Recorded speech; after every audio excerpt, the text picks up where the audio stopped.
Welcome to Health, Wellbeing and Lifestyle, where professionals in the field inform, educate and inspire the community to be healthier, more balanced and live the lifestyle they love.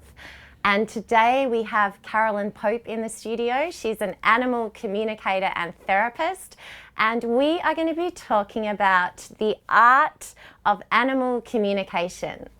Welcome, Caroline. Thank you. It's lovely to be here. Yeah, it's lovely to have you. Now, can anybody communicate with animals? Absolutely. We are all born with the ability to communicate.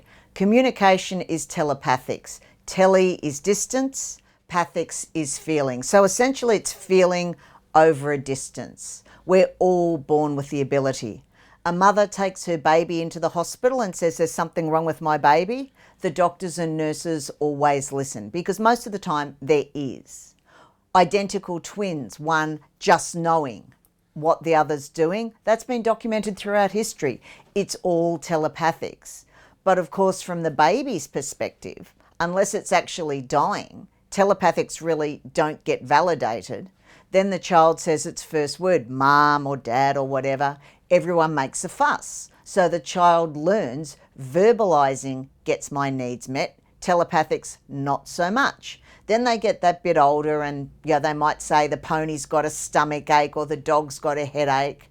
And often parents will either punish the child for lying or make fun of them. Don't be silly, horses can't talk. So of course you start shutting down on one and building up on the other. And telepathics is like any muscle. You don't use it, you lose it. And how can we communicate with animals? Clear mind, always a good thing. People that meditate, I don't, often find that helpful. Water's really important because you're using your energetic field. It's electromagnetic. Think of the snowy hydro scheme. The more water you drink, the easier it is. As a coffee addict, I really struggled with that in the beginning. But also don't start with your own animals. Start with someone else's because you need to remain detached in order to know what you're getting is from that particular animal and not from yourself. It's like doctors don't treat their own children. Clairvoyants never read for themselves. You need that detachment, particularly when you're starting, and you also need honest feedback so you know whether you're on the right track or not.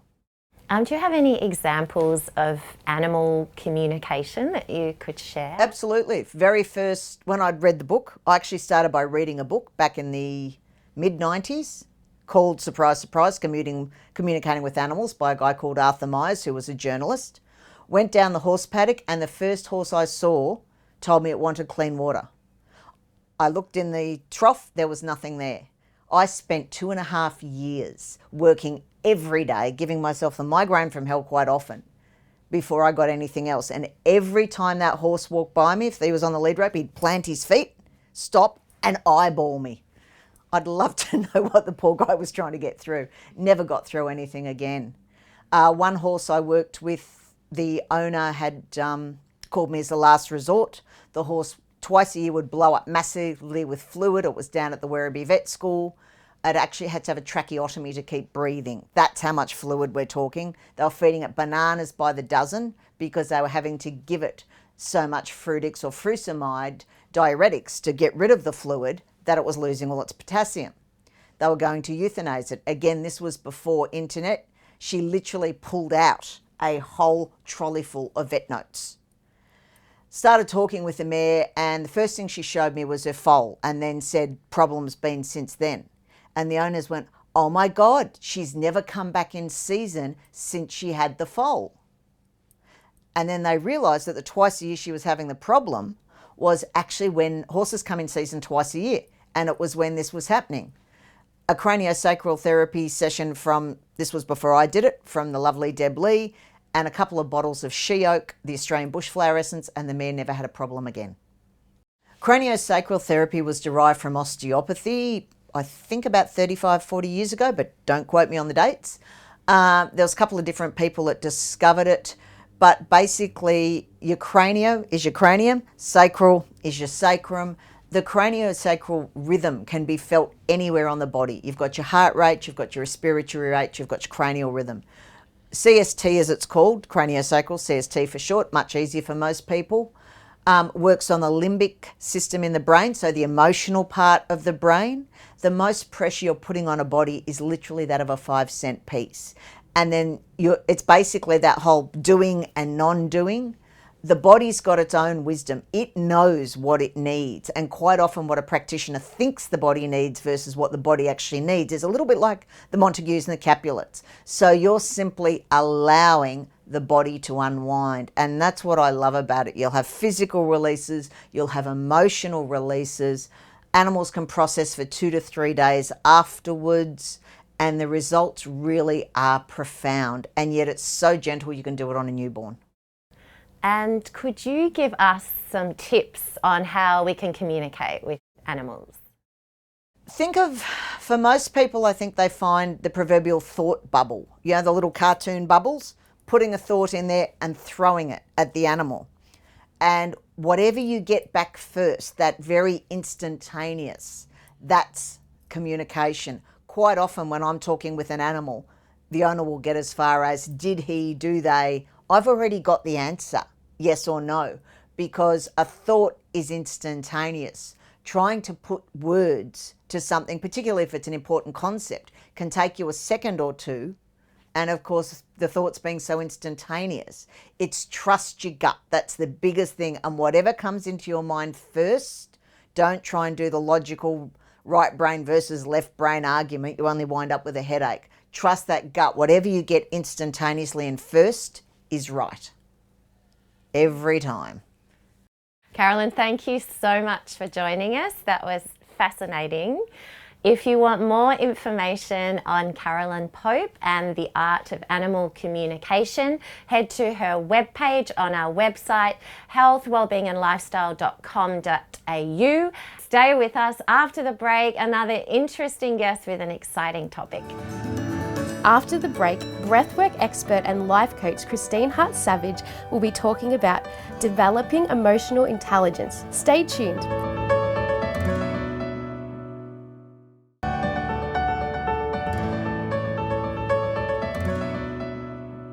Welcome back, and our next guest is breathwork and life coach Christine Hart-Savage, and the topic we'll be discussing today is developing emotional intelligence. Welcome, Christine.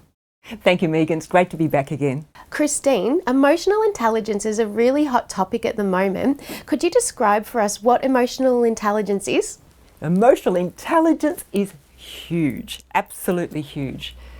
It's one of those things that we think, what is emotional intelligence? We've got, academic sort of intelligence, IQ, and this is EQ. And I think we have SQ, which is spiritual intelligence as well. Emotional intelligence, I'll tell you what it isn't first. And I used to have a lot of the isn't, like a lot of us do. So in my earlier life, I was so sensitive to everything, I was reactive. Now, when we have emotional reactions going on inside us, whether we actually act on them or not, we're charged. So there's this constant feeling of being sucked down the rabbit hole. That emotion that takes us away from being present. We can't see anything clearly when we're in an emotional state, a charged emotional state. And most of us are reactive to that. So we go through life and whatever's happening around us, or maybe a friend makes a comment, or a husband or a wife makes a comment, or a teacher, or whoever it might be, and suddenly we feel this feeling inside. And we are gone. We're actually not there anymore. When we're in that is not emotional intelligence. We are lost in an old pattern of behaviour, an old pattern of thinking and feeling. So we want to avoid that sort of thing. So we have to work on healing those deeper layers and bringing our emotional pains and hurts and traumas into balance. Christine, do you think we have our own ability to choose our own personal path? I definitely think we do. And this is something that I did not realise when I was younger. I bounced around, just reacting to whatever life brought into my world. I did not know that we could choose our thoughts. I did not know that thoughts created. I did not know that we could choose to work with our emotional state and bring it into harmony and balance. Yes, I do believe we can choose who we want to be in the world. Most definitely. Do you have any examples you'd like to give us of this? I'll talk about a realisation I had one day. I studied metaphysical science and I love metaphysical science. And I was reading some of the literature and it suddenly occurred to me, wow, I have made such a mess of my life. So all that emotional attachment I had to things and reactions is a lot of life force being wasted on drama, wasted on chaos. And I thought, if I can really choose who I'm going to be in the world and I can change my thoughts and my reactions, I could use that energy and life force to create something wonderful for myself. What if I had the power to do that? So what I did then was look at values. And I thought, well, what are my values? What do I value? And who are the people that I admire in life? And one of them was my grandmother. She is the most beautiful, beautiful, loving lady, my grandmother. I was very close to her. And I thought, what are the qualities that she shows that I like? And she was warm, she was friendly, she was authentic, she was strong, and she laughed a lot. And she was clever. And I thought, I love all of those qualities. I don't know if I have them, but I'm going to choose those qualities and I'm going to actually start bringing them into my life and embodying them. I'm going to choose the values I like and really whittle those down to a few and start to live those values and bring those qualities of those values into my life, to bring them into my being and to live them and to act them out. And one of the thoughts I had, Megan, was if I am choosing to be a certain way in life, is that a lie? Or is it the truth? And I thought, well, is my past and who I've been a lie or the truth? And then I started to think about, well, I've made a bit of a mess of my earlier life. If I can create a new life, one that I like, that is more peaceful and flowing and interactive with people, surely that's the way to go. So I decided that it was a choice. It's a choice to be who we're choosing to be in life. And then having the ability and the commitment to step into those values and embody the qualities of those values. So I started to do that. And I've worked with my mind so much in my life.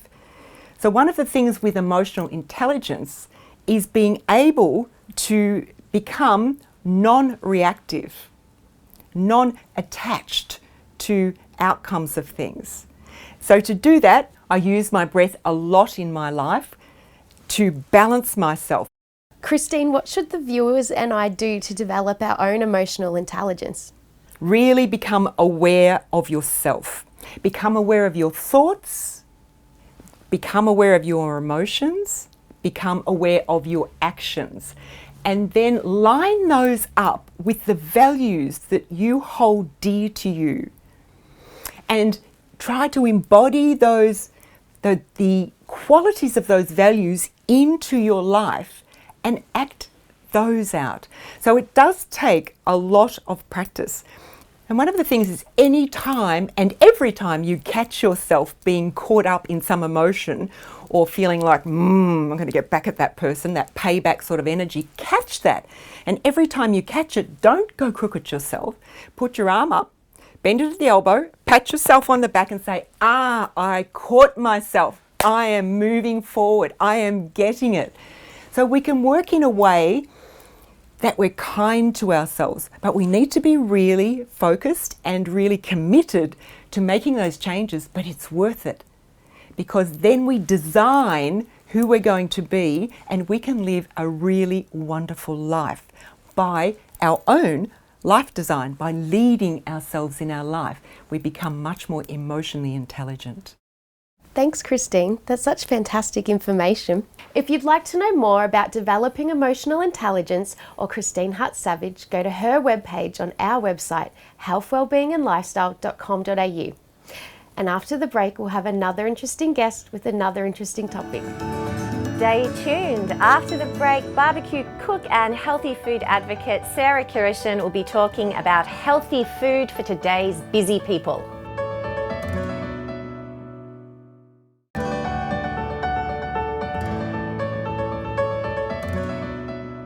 Welcome back to Health, Wellbeing and Lifestyle. We are here again with Sarah Kiryshin, barbecue cook and healthy food advocate, continuing our discussion about healthy food for today's busy people.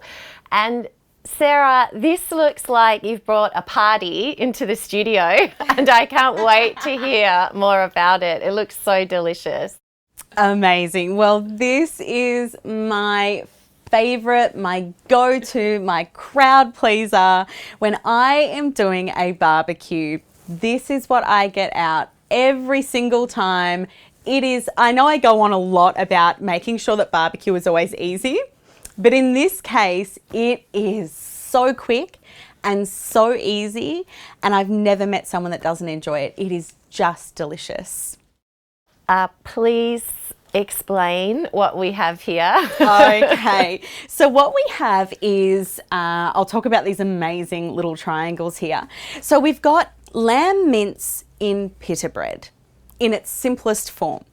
However, me being me, I always like to bam up my meals a little bit. So with the lamb mince, what I do is I pop in some tomatoes, some onion, some Mediterranean and Middle Eastern spices such as sumac, Aleppo peppers. They can be a little hard to get hold of, but we can pop in a few other inspired herbs and spices. So a bit of paprika is amazing in there, some parsley, some garlic. Mince it up, smear it in a pita bread and pop it on the barbecue. It is sublime every single time. Do you cook the mince before you put it in the pita bread? No. So you'd be surprised. It can be a little bit surprising when you do cook it because it cooks so easily. You just kind of get one large pita bread, smear half of it with the raw lamb mince mixture, fold the pita bread over, straight on a barbecue with a bit of oil. Yum. So good. Next to the lamb pitas, we have smashed potatoes. These are, again, a crowd pleaser. They're delicious, and I am a little bit sneaky with this dish. You can exclude it, but I like to baste mine in some butter, and I put a bit of paprika in the butter as well. So it infuses through the potatoes as they're cooking. Just continue to gently baste them with a little bit of that butter. If you want to get really fancy, you can get a few stalks of rosemary and use that to baste the potatoes, and it adds even more flavour again. So the absolute best combination to have with this dish is my loaded yoghurt. Then I bam it up with some of my secret ingredients. So let me talk you through what we have. Now, lemon. Very simple, very straightforward. The acidity helps cut through any fats or any, umami flavors for the barbecue, and it complements everything perfectly. We'll pop that there.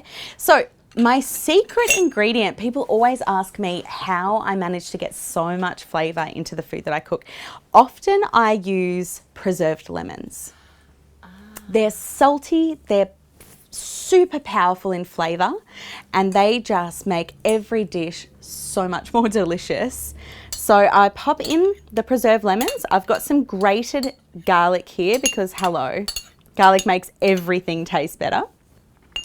Then what I have, this is a combination of 3 herbs. Use whatever's handy. This is mint, parsley and oregano. Dill works absolutely spectacularly in this dish as well. You know what? I love it being super herby, so I'm going to put all of those herbs in.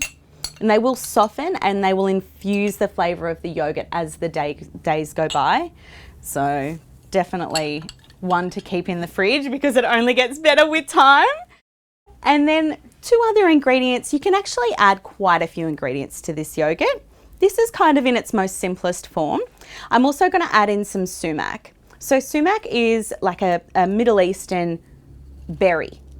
And so they dry it out and they grind it up. And I've also just got some salt in there because, again, everything tastes a lot better when we add a bit of salt, doesn't it?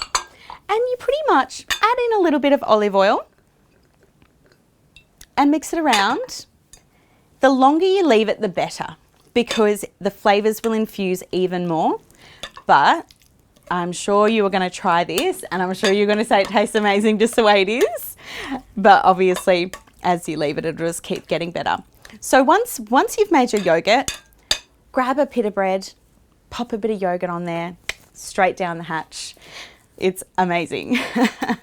Would you be able to share with us your best entertaining Barbie tips?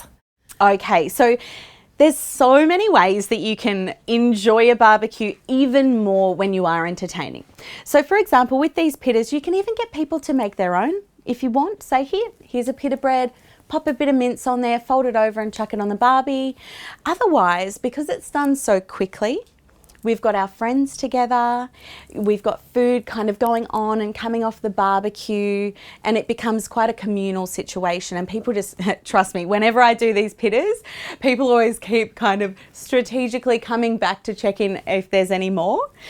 But in terms of you cooking it on the barbecue, it's a social thing, it's an active thing. It gets you outside, and as we know, cooking on the barbecue tastes better. So always make sure that you've got your barbie nice and hot when you're going to put food on there.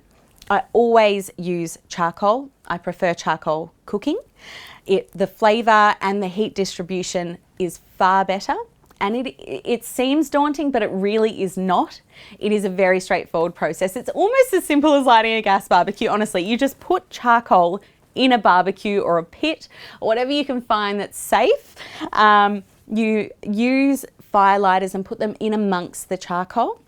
I always use natural fire lighters when I am cooking with food or using the fire for cooking with food, because it doesn't taint the taste of the food either. So it's a much better option for you. And then once it's ignited, once the charcoal is white and glowing red, you know you're good to cook. And you will infuse the most incredible flavours into your food every single time. Well, thank you so much again, Sarah. Yeah, I'm looking forward to trying this myself, so I'm excited. My pleasure. If you'd like to learn more about Sarah Kiryshin and healthy food for today's busy people, please visit her webpage on our website at healthwellbeingandlifestyle.com.au. And that's all for today, and we'll see you next week. If you'd like to know more about our show, please like our Facebook page and subscribe to our YouTube channel.